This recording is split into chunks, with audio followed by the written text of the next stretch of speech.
The Soros Empire, the man behind it all, or is he?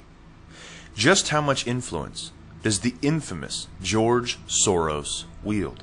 George Soros is a billionaire investor, a quote philanthropist, a lobbyist, an advocate for communism, a former Nazi collaborator.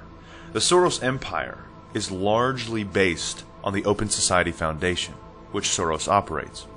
Soros also recently invested $18 billion into his own foundation. Open Society has deep political connections, alleges a newly leaked document which claims Soros has pocketed 226 MEPs, including former President of the European Parliament, Martin Schulz, 7 vice presidents, a number of committee heads, coordinators, and questors. Soros's fund manager or portfolio manager operates a human trafficking enterprise. George Soros's former fund manager ran a human trafficking enterprise, alleges a new lawsuit by 3 women.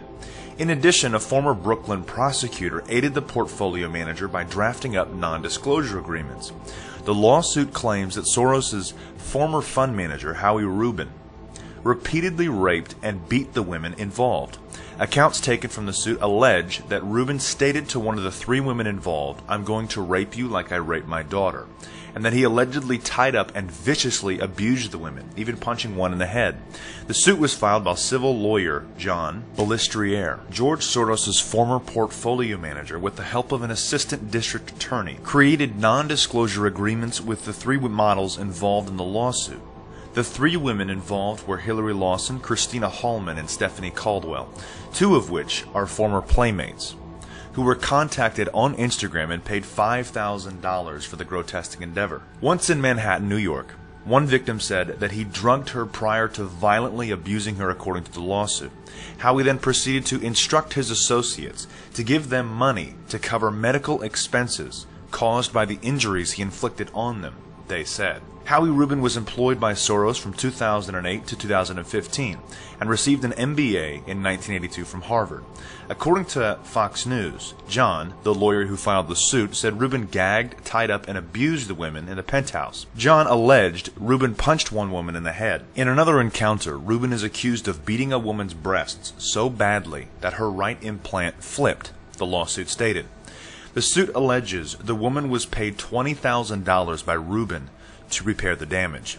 The atrocities incurred at the hands of a Soros henchman were reported in the 63-page lawsuit filed in Brooklyn, New York, last Thursday. As if that wasn't bad enough, Soros is a former Nazi collaborator. He even admits it, but then quickly contradicts himself to cover it up. This clip that you're looking at on the screen here, the screenshot, is actually from Snopes, which, of course, they say it's false. But we're going to read you the words from the interview. Croft is obviously the interviewer. Soros, well, that's George Soros. My understanding is that you went out, in fact, and helped in the confiscation of property from the Jews. Soros, yes, that's right, yes. Croft, I mean, that sounds like an experience that would send lots of people to the psychiatric couch for many, many years. Was it difficult? Soros, not at all. Not at all. Maybe as a child you don't see the connection, but it created no problem at all. Croft, no feeling of guilt? Soros, no.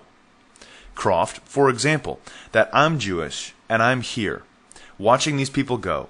I could just as easily be these. I should be there. None of that? Soros, well, of course. I could be on the other side, or I could be the one from whom the thing is being taken away. But there was no sense that I shouldn't be there, because that was, well, actually, in a funny way. It's just like in the markets, that if I weren't there, of course, I wasn't doing it, but somebody else would be taking it away anyhow. And it was whether I was there or not, I was only a spectator. The property was being taken away. So I had no role in taking away that property, so I had no sense of guilt. Right after he admits it, he then contradicts himself into, oh no, I didn't do that. Sounds like you made a mistake when you were speaking, and then when you go to cover it up as a lie. To each his own, though. What do you think? Continuing on. Soros, Kellogg, and Ford foundations give millions to anti-Trump resistance groups, plural, not just one. In this particular article by the Daily Caller, they have the tax documents, Center for Community Change, Major left-wing foundations have given millions of dollars to a leading anti-Trump resistance group, a new report reveals.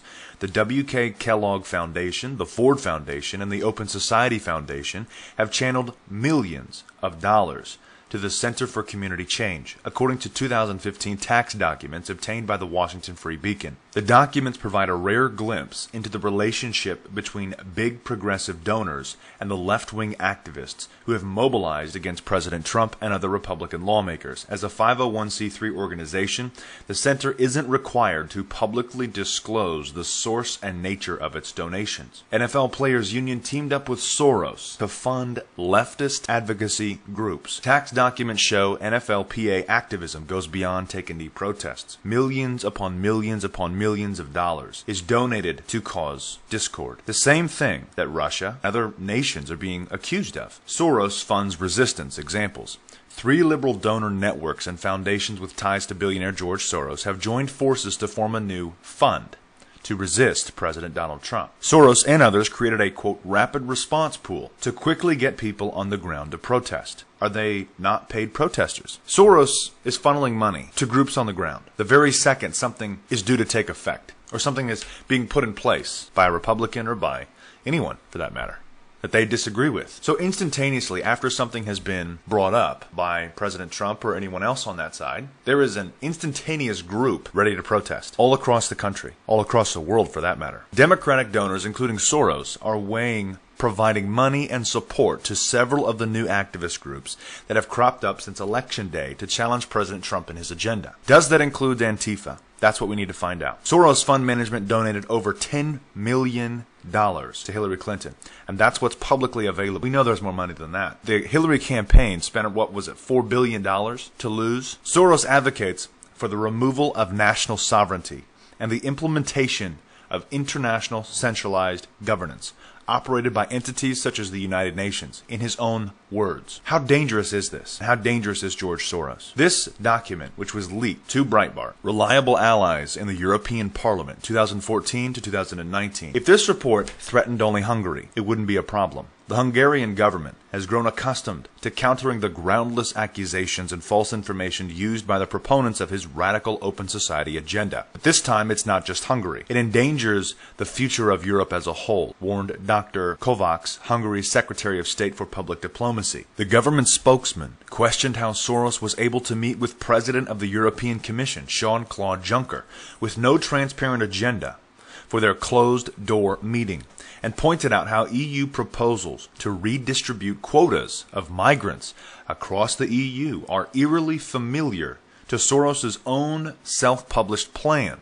for dealing with the crisis. For the Hungarian government, claims about Soros's influence on EU migration policy, which once sounded like a conspiracy theory, should be seen in a new light with the emergence of the Open Society documents. List key players in European institutions that can be counted on as trustworthy allies of the financial speculators' goals. The musket is not only primed but loaded, noted Prime Minister Viktor Orban on October 27th after the European Parliament's Committee on Civil Liberties, Justice and Home Affairs proposed changes to EU asylum rules, which would make the migrant quota scheme a permanent feature of the bloc. In Europe, in the future, a permanent and mandatory migrant relocation quota mechanism will be established, with no upper limit on numbers. Never underestimate the power of the dark side. Globalists want to mold all nation in the EU's image, he warns. The fact that an American billionaire financier believes that the European Union should receive millions of migrants from the Middle East and Northern Africa,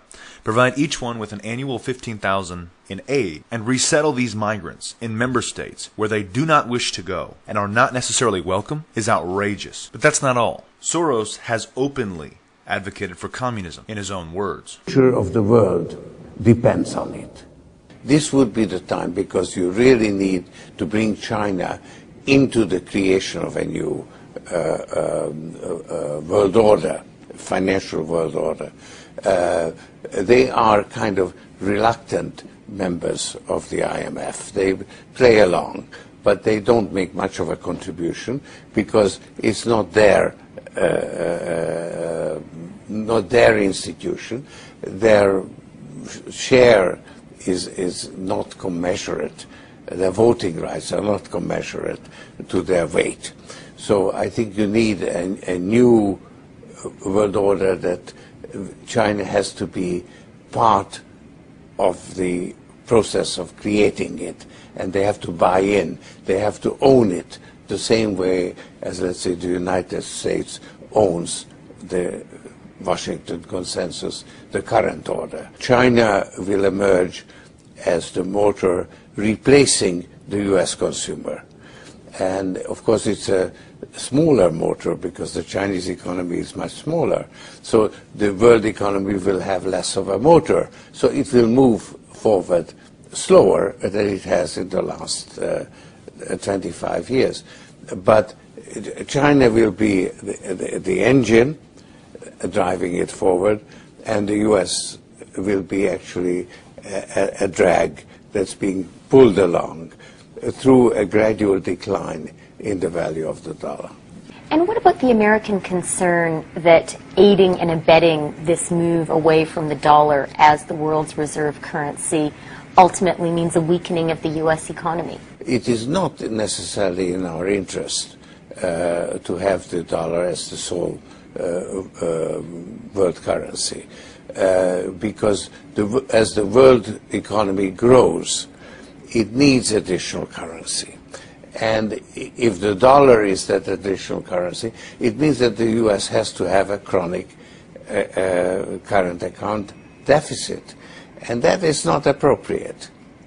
So I think it's in our interest as well to reform the system. I think this is a healthy, if painful, adjustment that the world has to go through. If America doesn't actively take part in this sort of renegotiation of global finance, what will happen? What's your nightmare scenario? Well, the Chinese will go bilateral. They already do it. They already have a clearing arrangement with Argentina, and I think they're working on one with Brazil, and you will find that there will be more and more bilateral arrangements. So the dollar will remain the main international currency, but its use will decline.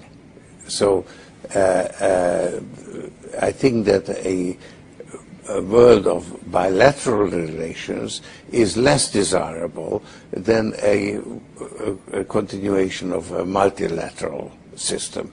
But the system we have now has actually broken down, only we haven't quite recognized it. And so you need to create a new one.